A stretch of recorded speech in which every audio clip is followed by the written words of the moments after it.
timekeeping for this session.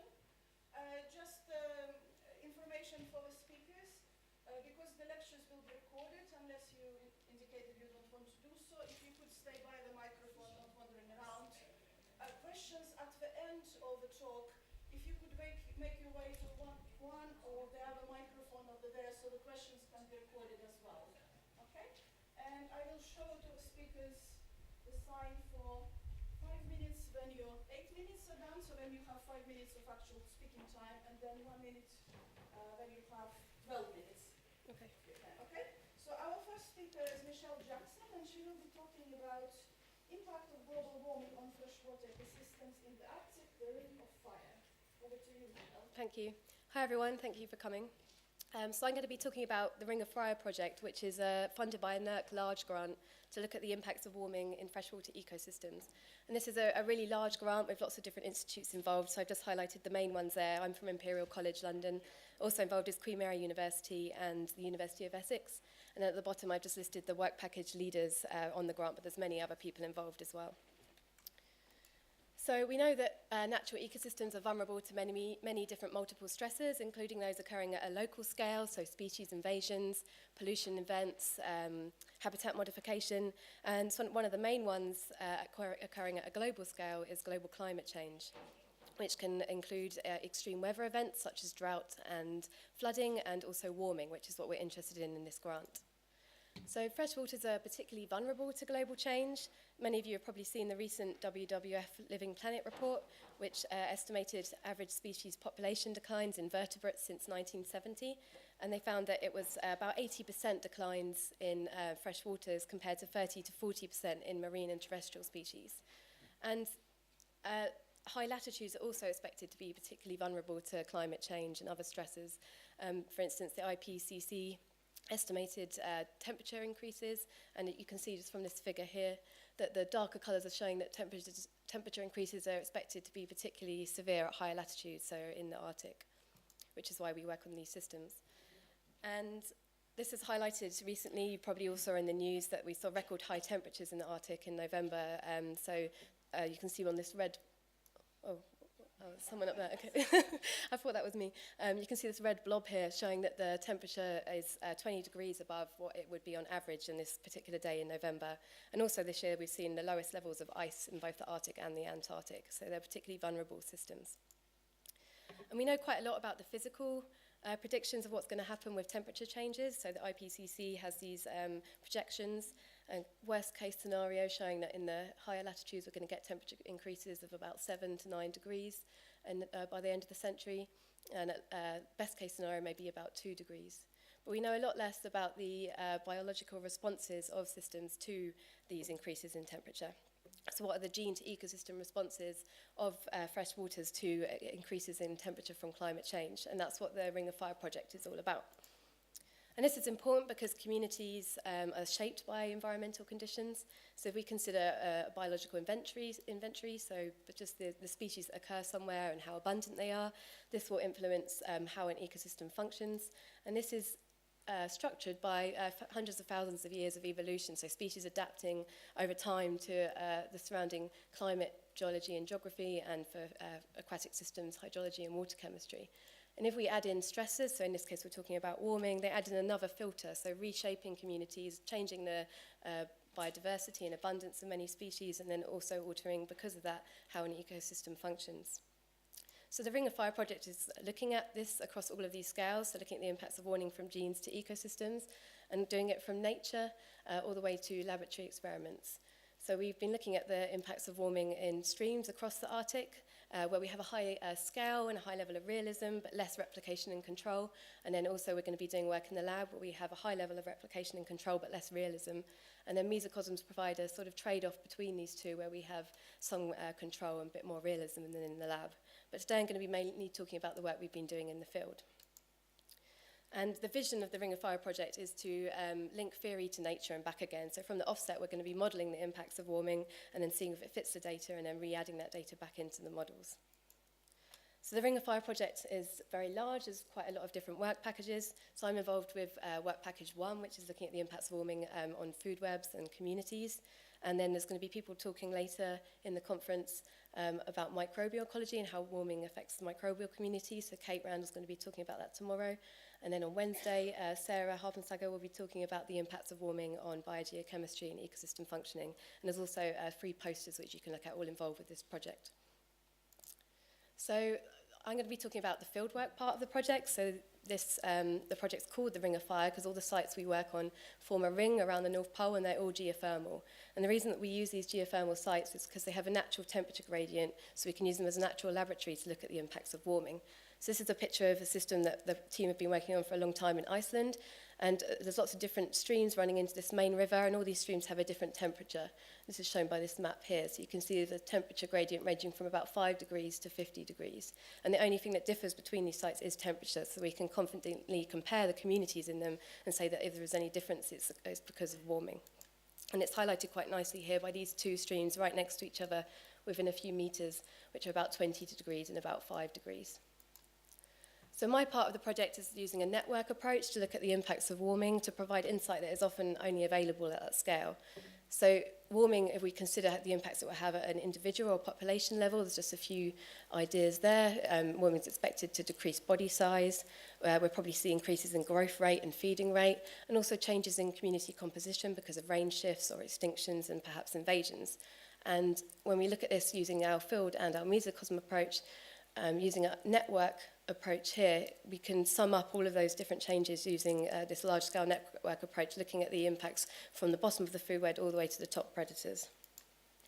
So this year we've been to Greenland and Alaska and in Iceland as well, but Iceland has also been worked on for many years. So today I'm going to be talking about some initial findings and comparing it to the well-characterized food webs in Iceland. And next summer we're going to Kamchatka in Russia and Svalbard to keep continuing the project. So today I'm going to mainly be talking about a pilot survey that was done in 2013 by Nikolai Freiberg, collecting samples from 6 to 11 streams per location for all of these locations, across a temperature gradient of 2 to 40 degrees in the streams. I'm mainly going to talk about the invertebrate community, but a little bit about the fish community as well, and compare them to the sites in Iceland, which have been worked on for a long time. And just to say, I haven't actually done any of the lab work for this. It's all been done by these wonderful people here. So thank you, Becca, Bruno, Luis, Nick, and Kit, who've been working with Steve Brooks at the Natural History Museum. So one of the widely held assumptions is that warming should favour the small. So as temperatures increase, we should get a decline in the abundance of large-bodied species. But actually, previous work in Iceland hasn't found that this is the case. So this is all work by Ona Gorman, published a few years ago in Advances in Ecological Research. And here we have log biomass, population biomass on the y-axis and temperature on the x-axis. You can see with trout, there's an increase in biomass with temperature, and the same with snails. So these are both quite large-bodied species, particularly the trout for fresh waters, and they're actually increasing in biomass with temperature. And if we look at just some very provisional data from the Little Ring of Fire, so this is Kamchatka, and a similar species of snail, abundance on the y-axis and temperature on the x, you can see there's an increase in abundance of this snail with temperature. And similarly in Alaska, we were working on looking at the fish in these streams. We have total biomass here and temperature on the x-axis. This bullhead species was only found in 2 of the warmest streams at the site. So it appears that maybe the bigger, larger-bodied species do better with warming. But perhaps instead we see shifts to smaller species with warming. But that's also not the case in Iceland again. So they actually see a shift from chironomid to snail dominance with warming. So in the colder streams, chironomid species, which have a much smaller body size, make up most of invertebrate biomass. And in the warmer streams, we see a shift towards blackfly larvae and snails, which are much larger-bodied species. And again, looking at some of the provisional results from the Little Ring of Fire data from 2013, this is just looking at chironomids across all of the group. Individual body mass on the y-axis and temperature on the x-axis. In Alaska and Kamchatka, you can see there's no relationship at all, really. In Svalbard, we perhaps see a similar thing to Iceland, where maybe a slight increase in individual body size of warming, but Greenland seems to fit theory. So as we get warmer streams, we lose some of the larger-bodied individuals.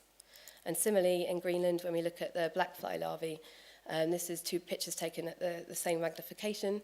In a cold 2-degree stream, we get this species Procilium, which is much larger bodied, about 0.5 centimetre. And in the warmer streams, this is only 4 degrees warmer. It's replaced by a different, smaller bodied species. So maybe in some of the sites, warming does favour the small. Another important thing to consider is that warming could make individuals within a species become smaller rather than causing shifts from larger bodied species to smaller bodied species. But in Iceland, again, that doesn't seem to be the case. Several species decrease in size with temperature, but most show no change or an increase in size in warmer waters.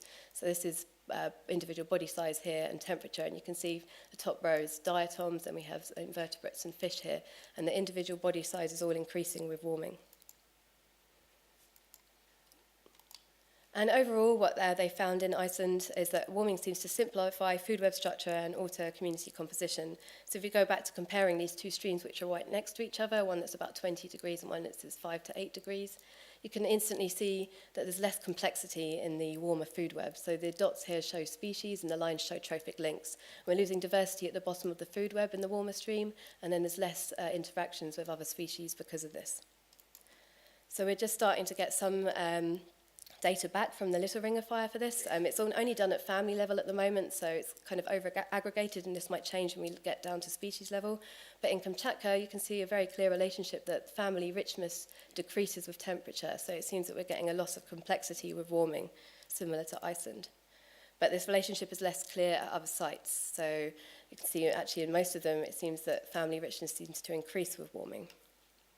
And what's great about this project is we can also look at location versus warming effects. So we have the sites which are all on islands, so Greenland, Iceland and Svalbard in yellow, and we can compare them to the continental sites in Kamchatka and Alaska, and hope to eventually expand this to South Africa as well. But what just you can note here is that the island sites in red and purple have lower diversity compared to the continental sites, so perhaps isolation is also having an effect. So overall, what we're trying to look for here is are there universal responses to warming, and that doesn't appear to be the case. In some cases, it seems to favour the small, and in some cases, it doesn't. And we need to still look at the overall impacts on food web structure across all of these sites, and also do this work in the mesocosms. This is the mesocosm facility at Silwood Park to see whether there is a universal rule for how warming alters food web structure. So I'll just leave you with the information for the other talks within the Ring of Fire project if you're interested in any of these, and thank you for listening. Thank you, Michelle, for a fascinating talk. Perfectly on time, so we have time for some questions.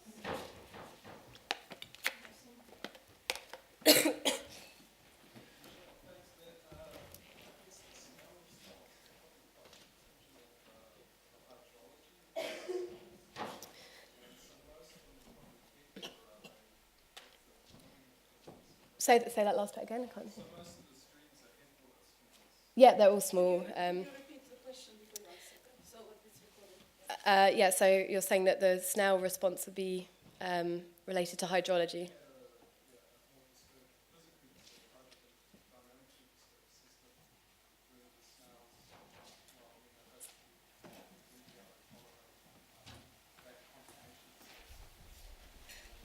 Yeah.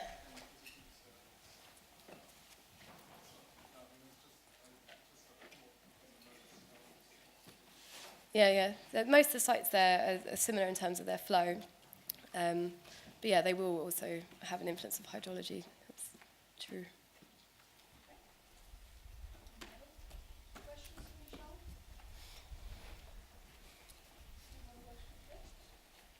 Would you speak now?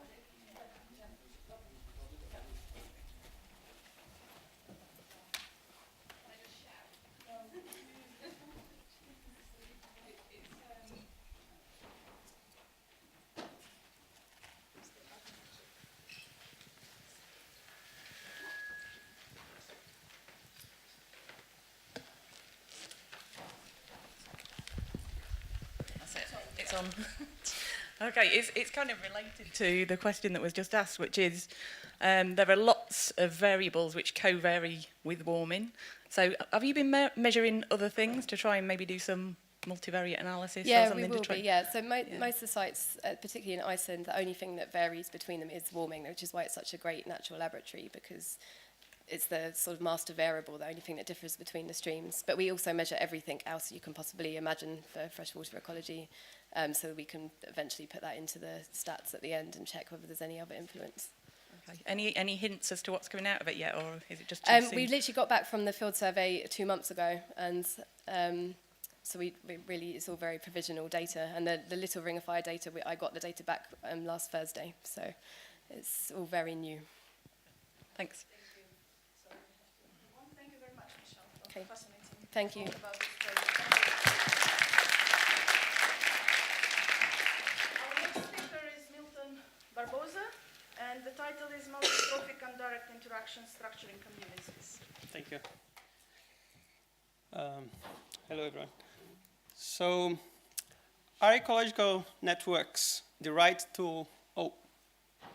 The right tool to study community structure? This question may seem a bit odd, but I hope that with this talk, I will show that it's actually a relevant question. I'm going to expose the challenge in network research and show results of 3 experimental studies, and discuss directions for future research.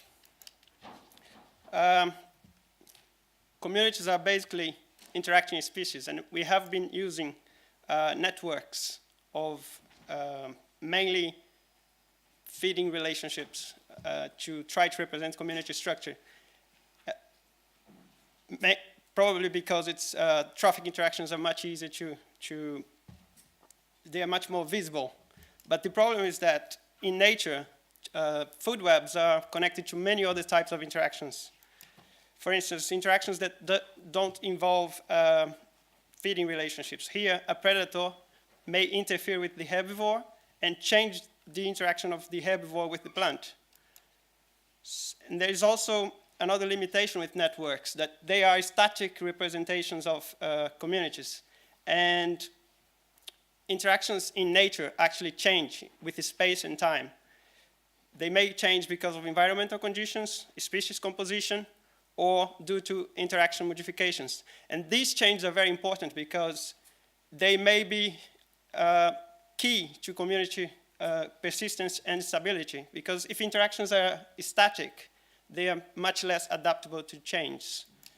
So this would be one of the reasons why it's important to understand how indirect interactions influence community structure. And that's what I did during my PhD, and I'm going to show 3 of the experiments I carried out. So I performed manipulations in the field using this tropical shrub that hosts a highly diverse fauna of arthropods. And it's located in southeast Brazil in a savanna habitat environment. It hosts 17 galers, and one of them is highly abundant, represents 80% of the total abundance, gall abundance. And the galers host about 50 species of parasitoid wasps. So in one of the experiments, I excluded or reduced the abundance of the commonest galler to look for the effect of species loss on web structure and robustness. So I managed to reduce by 77%, and then I built quantitative food webs for the manipulated and control plots. And these are the webs. So basically, the manipulated web was less complex and also less robust to species loss. And the interesting thing is that the gallers don't share parasitoids. So there was no way that the effect of manipulating one galler could have propagated through the webs, through the web links. So it tells us that it must have happened through other links not included in the web, or not via non-trophic links. So we decided to look at how indirect effects could propagate through the webs, through this system. For instance, the same abundant galler, after the gall the gall emerges, the gall stays on the plant and becomes dry and woody. So there are aphids living on the apical buds, and these aphids try to get into the live gall, looking for shelter. So, and they also occupy recently hatched galls. So we thought that hatched galls could, for instance, virtually increase the abundance of galls on the plant and change the parasitoid searching behavior. Or the hatched galls could also alleviate the pressure of aphids on live galls by providing more shelter. So we excluded and added hatched galls to different groups of plants and looked at how they could trigger indirect effects.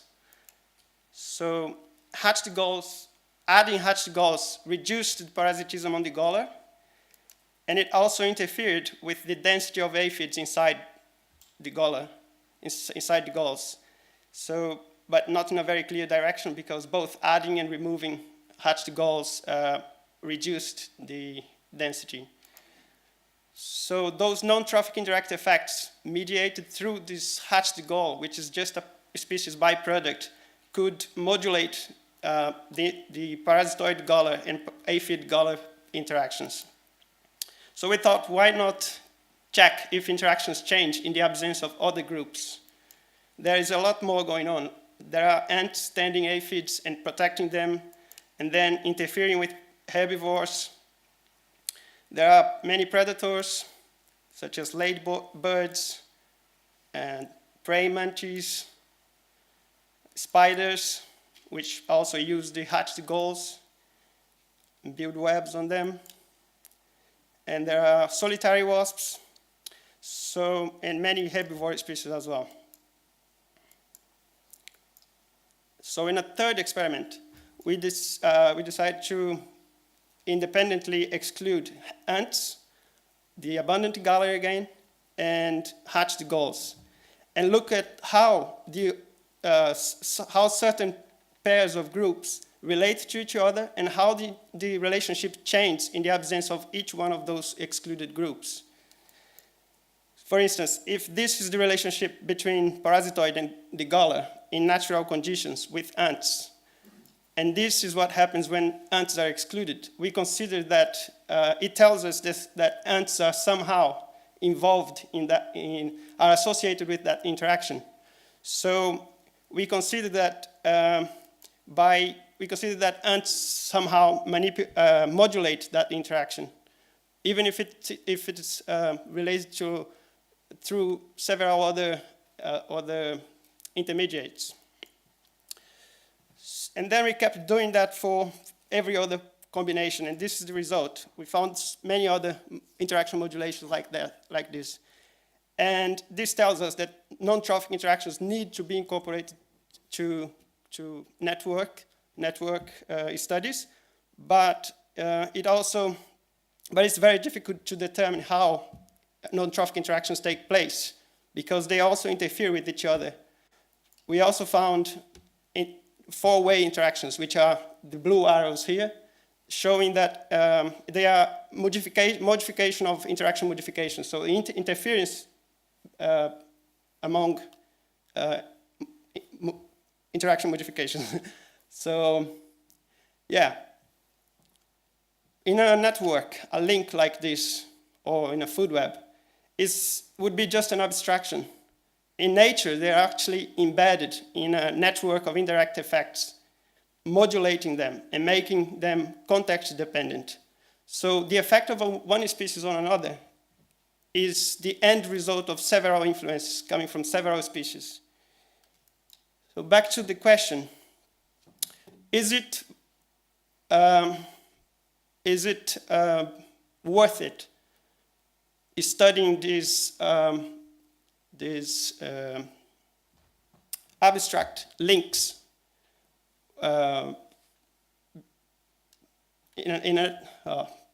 these abstract links in a network, for instance? Well, it depends on the question we are trying to address, of course. we have made huge progress, for instance, using Foodwebs to understand community structure. But,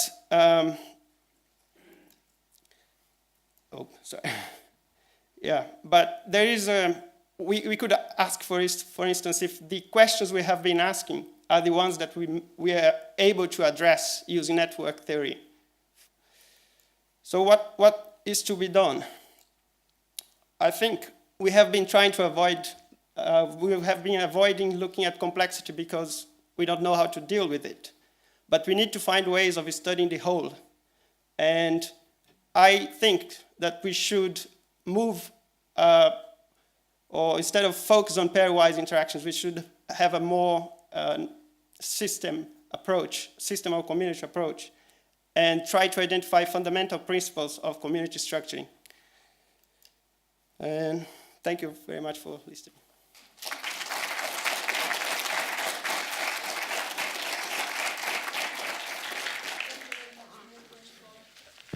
For this very nice presentation. Any questions to Milton?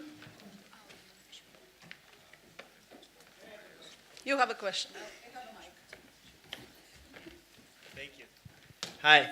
So my question is the following. We know that like Foodwebs are not the whole story, right? But surely, you know, species that eat each other have an influence on each other, right? Mm-hmm. So like I think it's like one of these things in which we want to know what is the null expectation that we have, right? So anything that it's interesting is something that goes beyond these pairwise obvious interactions. So mapping those out tells us what we should be surprised, you know, like what should be surprising and what is kind of obvious, right? So like I think that makes it useful to study Foodwebs, just to know how to have a null expectation of what should happen. Yeah, definitely. I agree. And I think, I'm not saying, I don't want to give the impression that I'm saying that Foodwebs is completely useless. I'm just saying that we could be doing more by trying to really think of ways of considering all those chains. And yeah, not just because it's difficult to study, we shouldn't try to come up with a way of studying it. Yeah, sorry. Other questions to Milton?